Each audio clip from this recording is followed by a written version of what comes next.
पिछले 4-5 साल से एक चीज़ हो रही है जो आप लोगों ने भी नोटिस की होगी। वो ये है कि जब भी कोई ऐसी मूवी आती है जिसका एक लंबे अरसे से इंतज़ार था लोगों को, तो जैसे ही उस मूवी का रॉटन टोमेटो स्कोर रिवील होता है तो फ़ौरन से कुछ कंट्रोवर्सीज क्रिएट होना शुरू हो जाती हैं कि ये जो क्रिटिक्स हैं इन्होंने इससे पैसे लिए हैं, इन्होंने इसके खिलाफ कहा है। और जब कैप्टन मार्वल का रॉटन टोमेटो स्कोर रिवील हुआ तब भी ऐसा ही कुछ हुआ। तो मैंने सोचा कैप्टन मार्वल का रिव्यू बनाने से पहले मैं आप लोगों को एक दफ़ा ये बता दूं, ये ज़्यादा ज़रूरी है। तो वो लोग जो ये बातें करते हैं उनमें से मोस्ट लोगों को ये पता भी नहीं है कि रॉटन टोमेटो किस तरह काम करता है और आपको कौन सी चीज़ देखनी है और कौन सी चीज़ नहीं देखनी। तो बेसिकली आज इस वीडियो में मैं आप लोगों को यही समझाने की कोशिश करूंगा कि रॉटन टोमेटो किस तरह काम करता है और क्या आप रॉटन टोमेटो पर भरोसा कर सकते हैं या नहीं कर सकते, या उसका ऑल्टरनेटिव कुछ है जो आपको मैं प्रोवाइड कर दूं ताकि आप बाद में उसको फॉलो कर सकें।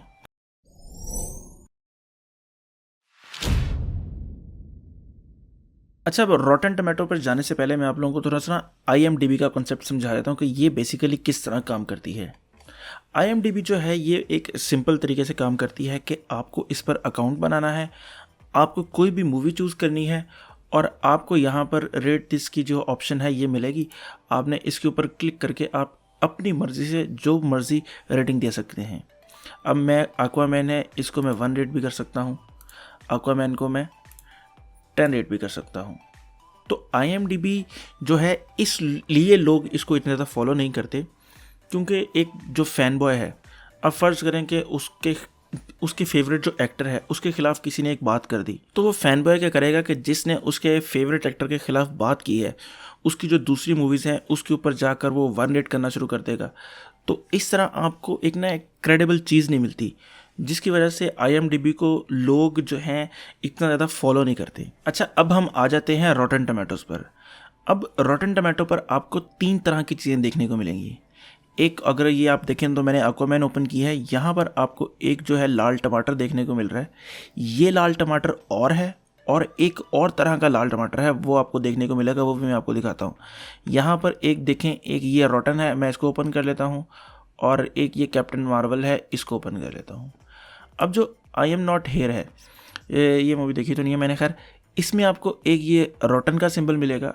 और अगर आप कैप्टन मार्वल पे जाएं तो आपको ये टमाटर लाल तो मिल रहा है लेकिन उसके साथ वहाँ पर आपको एक सर्टिफाइड फ्रेश लिखा हुआ मिलेगा।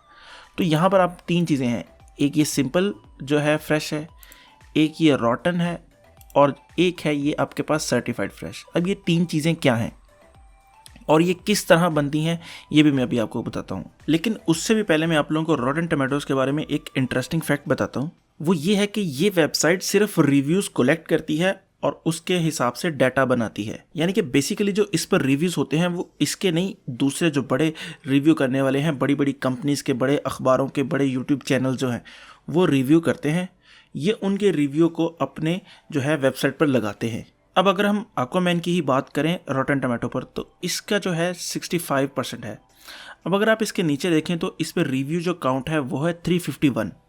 इसका मतलब है कि 351 लोगों ने इसका, जो बड़े रिव्यू करने वाले हैं, जो बड़े क्रिटिक्स हैं, उन्होंने इसका रिव्यू किया है।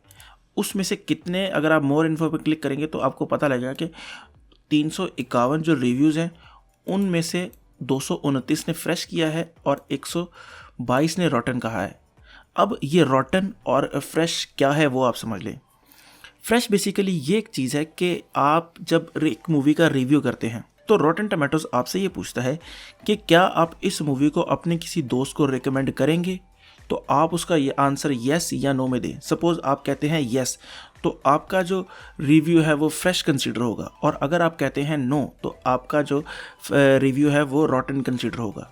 तो अगर किसी ने एक्वामैन देखी है, 351 लोगों ने देखी है, उसमें से 229 लोगों ने कहा है कि हाँ ये हम मूवी रिकमेंड करेंगे किसी को, और 122 ने कहा है कि हाँ हम किसी को रिकमेंड नहीं करेंगे।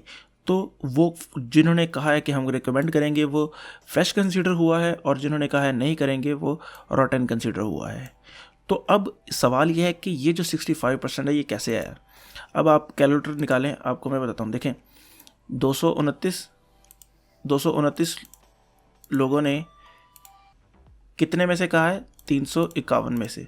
अब करेंगे तो आपके पास 65, इसको 100 से मल्टीप्लाई किया तो आपके पास 65% जो है ये आपके पास रेटिंग बन गई। ठीक है, तो आपको ये इस तरह ये इनका जो बनता है। इसी तरह अगर हम आ जाएं कैप्टन मार्वल पर, अब कैप्टन मार्वल पे 272 लोगों ने अभी तक रिव्यू कर दिए हैं, तो देखते हैं कि इसमें से क्या हिसाब है। अब 272 में से 221 ने कहा है हम इसे रिकमेंड करेंगे किसी को, और 51 ने कहा है कि हम इसे रिकमेंड नहीं करेंगे। तो अगर आप दोबारा करें 221 को डिवाइड 272 पे, तो आपके पास अगर आप खुद ही अंदाज़ा लगा सकते हैं कि 81 जो है ये रेटिंग आ रही है। अच्छा, अब आपको मैं 3 जो कॉन्सेप्ट हैं वो समझा देता हूँ। एक जो फ्रेश है, एक रॉटन और एक सर्टिफाइड फ्रेश, ये किस तरह होता है। अब सपोज एक मूवी रिलीज हुई है जिसको 100 क्रिटिक्स ने रिव्यू किया है। अगर उसमें से 59 कह देते हैं कि हमें ये रॉटन लगी है, यानी कि हम किसी को रिकमेंड नहीं करेंगे, उसका एंड पर जो स्कोर बनेगा वो रॉटन ही कंसीडर होगा। यानी ओवरऑल अगर स्कोर 60 से नीचे बना है तो वो रॉटन ही कंसीडर होगा, और अगर ओवरऑल स्कोर 60 से ऊपर बना है तो वो फ्रेश कंसीडर होगा। अब बात आ जाती है कि सर्टिफाइड फ्रेश का क्या मतलब है। अगर एक मूवी का स्कोर 75% से ज़्यादा है, यानी कि 100 में से 75 जो क्रिटिक्स हैं उन्होंने कहा है कि हमें यह मूवी पसंद आई है और हम किसी को रिकमेंड करेंगे, और उन क्रिटिक्स में से 5 ऐसे क्रिटिक्स हैं जो टॉप के क्रिटिक्स हैं, तो उस मूवी को जो टैग मिलेगा वो सर्टिफाइड फ्रेश का मिलेगा। तो यानी 60 से नीचे होगा तो रॉटन, 60 से ऊपर होगा तो फ्रेश, और 75 से ऊपर होगा तो वो सर्टिफाइड फ्रेश कंसिडर होगा। अच्छा, अब एक और चीज़ है जिसके ऊपर आप लोगों ने नज़र रखनी है, जो कि आप लोगों को बताएगी कि असल रेटिंग क्या है। अगर आप इस पे आए, जैसे आपको मैंने इसमें मोर इन्फो पर क्लिक करें तो आपको यहाँ पर ये एवरेज रेटिंग दिखाई देगी। अब देखें, एक्वामैन का जो स्कोर है वो फ्रेश तो है और 65% है, और उसकी रेटिंग भी उसके हिसाब से 6.05 है। इसके मुकाबले में अगर आप लेगो मूवी को देखें तो इसका जो स्कोर है वो 86% है, और अगर आप इस पे देखें तो इसका जो एवरेज स्कोर है वो 7 है। इसकी तरह आप जो है ये देखें आई एम नॉट हेयर पे, इसका स्कोर जो है वो 38 है, यानी कि ये रॉटन है, और इसको रिव्यू भी इतने ज़्यादा नहीं मिले अभी खैर, लेकिन फिर भी इसका अगर आप एवरेज रेटिंग देखें तो 5.2 है। आप देखें एक्वामैन की 65 है जो वो फ्रेश है, लेकिन उसकी जो है 6.05 है और इसकी 5.2 है।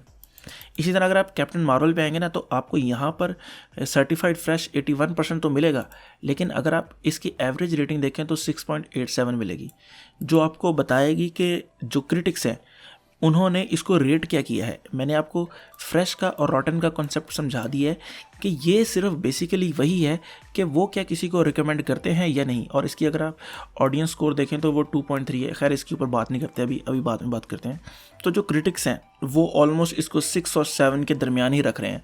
ये है उनकी एवरेज रेटिंग, यानी कि जितने भी क्रिटिक्स हैं उनकी एवरेज रेटिंग 6.87 है, जो कि अगर आप इसको कंपेयर करें एक्वामैन से वो इतनी ज़्यादा डिफरेंट नहीं है। तो इसका मतलब है कि आपको अब जो नज़र रखनी है वो इस टमाटो मीटर की बजाय आपको इस चीज़ पर रखनी है, क्योंकि ये आपको बताएगी कि असल चीज़ क्या है। अब इस समय जो एक चीज़ रह गई है वो है ऑडियंस स्कोर। अब पहले एक वक्त था जब रॉटन टमाटो का जो स्कोर है वो ऑलमोस्ट ऑडियंस स्कोर के तकरीबन इक्वली होता था, यानी क्रिटिक्स और ऑडियंस की जो रेटिंग है वो ऑलमोस्ट सेम ही होती थी। लेकिन पिछले 3-4 सालों से ऐसा नहीं है। आप अगर लास्ट जेडाई को उठाकर देख लें तो आपको ऑडियंस स्कोर में और जो क्रिटिक का स्कोर है उसमें बहुत ज़्यादा फ़र्क दिखाई देगा। इसी तरह वैनम को देख लें, इसी तरह अगर आप कैप्टन मार्वल है उसको देख लें, आप एक्वामैन को भी देखेंगे, आपको फ़र्क फील होगा। और इसकी मेन रीज़न में से एक रीज़न है फ़ैन बेस। अगर एक मूवी को फ़ैन बेस पसंद करती है, चाहे वो मूवी कितनी ही बुरी क्यों ना हो, तो वो उसको जाकर बहुत अच्छा रेट करेंगे, और क्रिटिक्स अगर उसको कम रेट कर देंगे तो वो उसको गालियाँ भी देंगे। इसी तरह अगर फ़ैन बेस नाराज़ हो गई है तो मूवी चाहे जितनी भी अच्छी हो लेकिन वो उसको जाकर बुरा रेट करेंगे, और जो उसे अच्छा रेट कर रहा होगा उसे भी वो गालियाँ देंगे। अच्छा, अब इतनी सारी लंबी तकरीर करने के बाद मैं आप लोगों को ना 1-2 बातें कहूँगा। बेसिकली अगर आप मूवीज़ देखना स्टार्ट कर रहे हैं तो आप IMDb को फॉलो करते रहें, आपको कोई मसला नहीं होगा कभी भी, क्योंकि उस पर जो मूवीज़ की रेटिंग है वो नॉर्मल है। अगर आप उसकी रेटिंग देखकर मूवी देख लेंगे तो आपको कोई मसला नहीं होगा। लेकिन मैं एंड पर यही कहना चाहूँगा कि आपको अगर कोई मूवी अच्छी लगती है ट्रेलर से, या आपने उसके बारे में किसी से अच्छा सुना है, तो आप रेटिंग देखने की बजाय या क्रिटिक्स का पीछा करने की बजाय आप उस मूवी को खुद देखें। आपको अगर वो पसंद आई है तो ठीक है, अगर आपको पसंद नहीं आई तो गोली मारे क्रिटिक्स को। और जब आप बहुत सी मूवीज़ देख लेंगे तो आपको भी आइडिया होना शुरू हो जाएगा कि नॉर्मल मूवीज़ में क्या अच्छा होता है और क्या बुरा होता है। तो जब आपकी ये अंडरस्टैंडिंग बनना शुरू हो जाए तब आप क्रिटिक्स को फॉलो करना शुरू कर दें। तो उम्मीद है कि आपको इस वीडियो से बहुत कुछ सीखने को मिला होगा। अगर आपको ये वीडियो पसंद आई है तो लाइक करें, कमेंट करें और सब्सक्राइब ज़रूर करें। तो खुश रहें, खुश रखें। अल्लाह हाफिज़।